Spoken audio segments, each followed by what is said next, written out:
السلام عليكم. اليوم في شيوة ام وليد راح نديرو المحاجب او المسمن، يعني نفس العجينه، لكن راح نديرها لكم اليوم بطريقه سهله. كاين بزاف اللي ما يحبوش يدلكو او بمعنى الحقيقي يعني ما يعرفوش فاش يدلكو. اليوم حنا نعطيكم طريقه سهله باش توجدوا العجين تاع المسمن او تاع المعارك او تاع المحاجب، يعني كلو كيف كيف. راح نحتاجو اذا السميد يكون رطب، ديما ننصحك تخدمي بسميد رطب خاصه للمبتدئات. 2 كيلات تاع سميد رطب، كيله فرينه، الملح والماء. نعاود لك 2 كيلات سميد يكون رطب، كيله فرينه، الملح والماء. اذا ندير السميد، نزيد لهم الفرينه،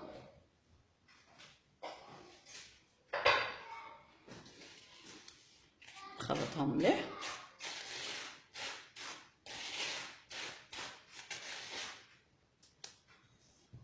الملح عينك ميزانك، يعني بالتقريب مغرف صغيره. وراح ندير الماء نلم العجينه تاعي.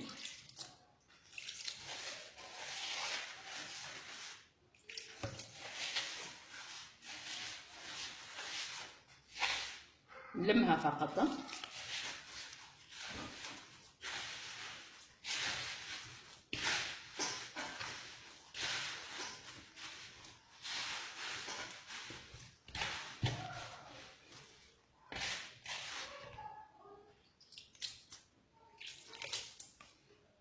إذا راح نلمها فقط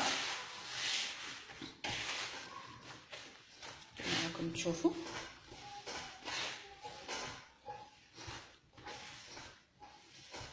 قلت طريقه سهله ان شاء الله راح تستفادوا منها.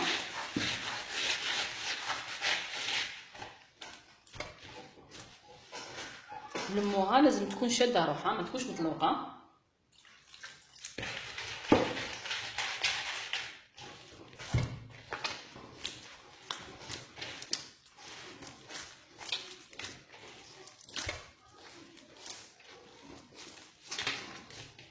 بهذه الطريقه نلمو العجين تاعنا مليح.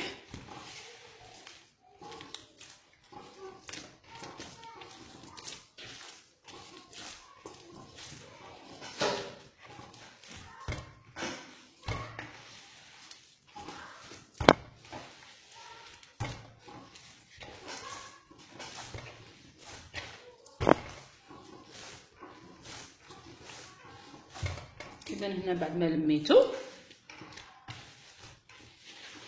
راح نجو للعمليه المواليه اللي راح نديروها. لازم تشوفوا مليح، تابعوني مليح. اذا راح نحتاج كيس بلاستيكي، كيس بلاستيكي يكون نقي وما يكون سخون. نعاود لك، كيس بلاستيكي يكون نقي وما يكون سخون. اذا واش راح نديرو؟ شوفي مليح معايا، ندخلو هذاك الساشي في الماء سخون، الماء سخون ماشي يغلي، يعني سخون تحمليه. اذا نربطو هذاك الساشي به بالماء تاعو ونديرو فيه العجينه لداخل. تبعوا معايا هذه الطريقه ان شاء الله الكل راح ننجح فيها وتعجبكم. هكذا ونخلوه لمده نص ساعه حتى 45 دقيقه. اذا ما عندكش الوقت خليه نص ساعه، الا عندك الوقت خليه 45 دقيقه حتى ساعه، ونرجعوا ليه فيما بعد ان شاء الله. اذا هنا بعد مرور 45 دقيقه راح نشوفوا العجينه تاعنا كيفاش ولات. نحو الساشي، ها هي العجينه تاعنا، شوفوها شحال طريه.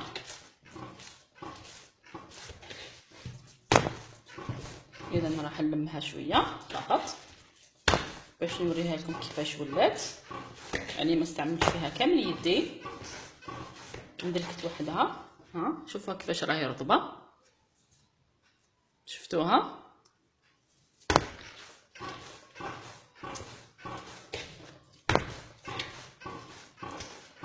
ها هي العجينه تاعنا واجده، شوفوا حتى راه يدير بنابل. ها راهي ندلكت يعني بدون تعب. ها هي العجينه تاعنا، خاصه كي يكون السميد شباب. الان اذا راح نمروا الطريقه باش نكوروها ونغطيها بالكيس ونخلوها ترتاح. اذا راح نستعمل الزيت، نديرو في السنيوه تاعنا الزيت بهذه الطريقه، راح نعمل كويرات بهذه الطريقه.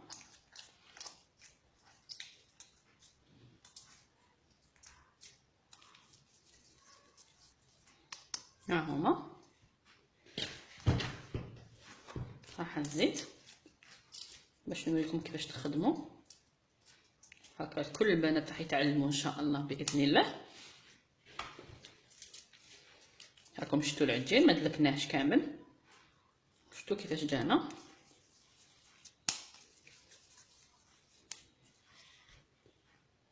استعينوا دائما بالزيت باش تجيكم الخدمه سهله.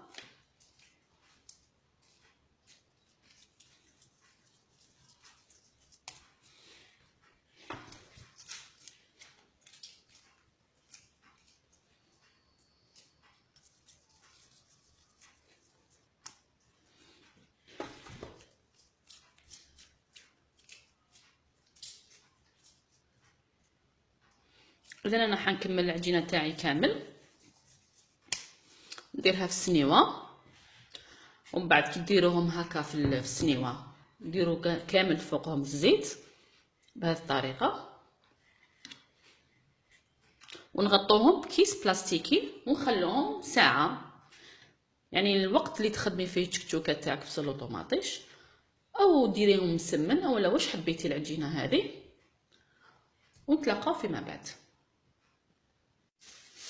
اذا هنا العجينه تاعي بعد ما ريحت، نقولكم نغطوها في كيس بلاستيكي خلوها تريح. انا خليتها حوالي ساعتين. كنت وجدت بصل وطوماطيش، ها هو عادي بصل وطوماطيش، ملح شويه ثوم وفلفل الكحل، هذا مكان. اذا وجدت المقله تاعي فوق النار وراح نبداو نخدموا باذن الله. ها هي العجينه تاعنا، ها هي نفتحها قدامكم تشوفوا شحال طريه كي تكون مخدومه مليح. ان شاء الله راح تعجبكم الطريقه تاعي. اذا العجين نفتحوه بطريقه الجلد.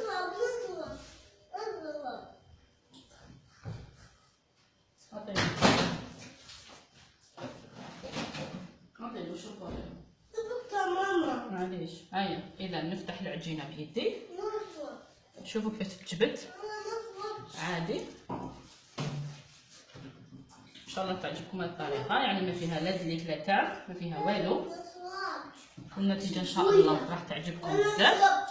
نديروا شويه زيت.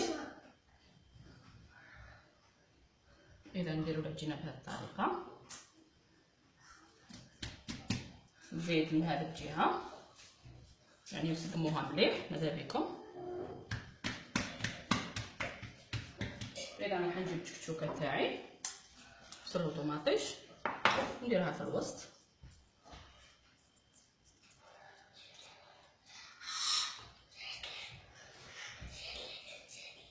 طيب اذا راح نطبق من هذه الجهه كما راكم تشوفوا، ومن هذه الجهه بهذه الطريقه. اذا راح ندير الزيت في المقله ونطيبها امامكم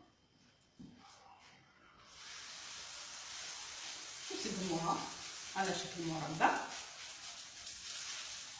ندير شويه الزيت من فوق ماشي بزاف.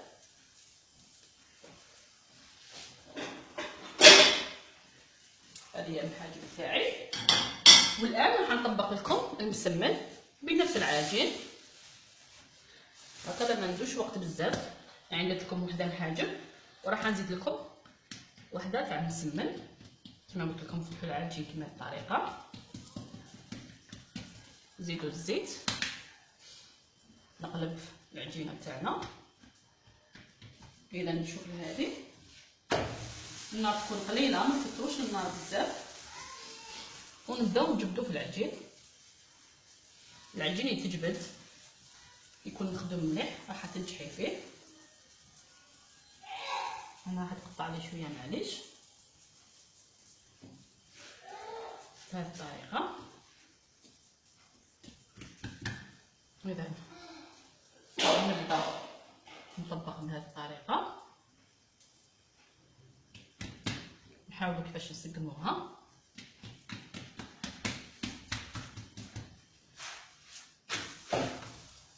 وحطوا عينيكم على الحاجب ما تنساوهمش.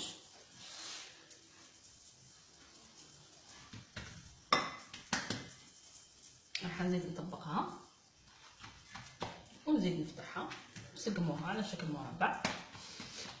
نزيد نفتحها باش تولي رقيقه. هذا في حاله مسمن، لكن الحاجب لا، لانه راح تخرج لك الحشوه. لكن في المسمن لا، معليش سقميها مربع. اذا ها هو الحاجب. راح ندني لكم الكاميرا للمقله باش تشوفوا مليح. اذا ها هي الحاجب تاعي راهي طيب. شوفوا كيفاش جاو ما شاء الله.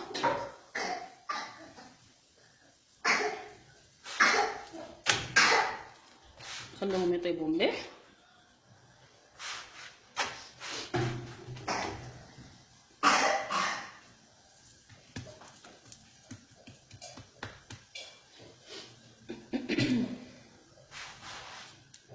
هاهم الحاجب تاعنا بعد ما طابوا. الان راح نوري لكم مسمن. ندير شويه تاع الزيت ونحط المسمن تاعي في المقله. نسقمو بيدي، عاودوا رجعوه مربع. نديرو شويه زيت من فوق.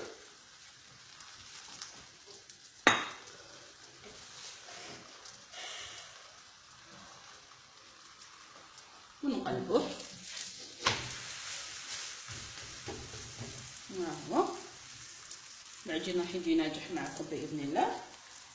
راح تعجبكم الطريقه اكثر.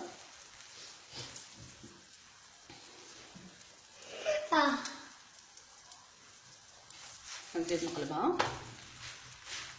ها هو مسمن، شوفوا كيفاش جا.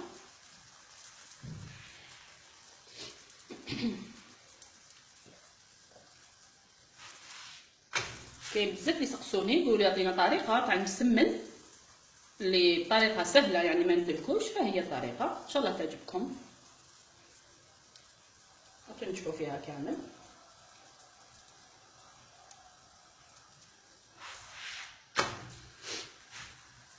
اذا ها هو المحاجب. انا حكتفي بالتصوير. ها هما المحاجب وها هو المسمن تاعنا كيما راكم تشوفوا. شوفوا شحال خفيف.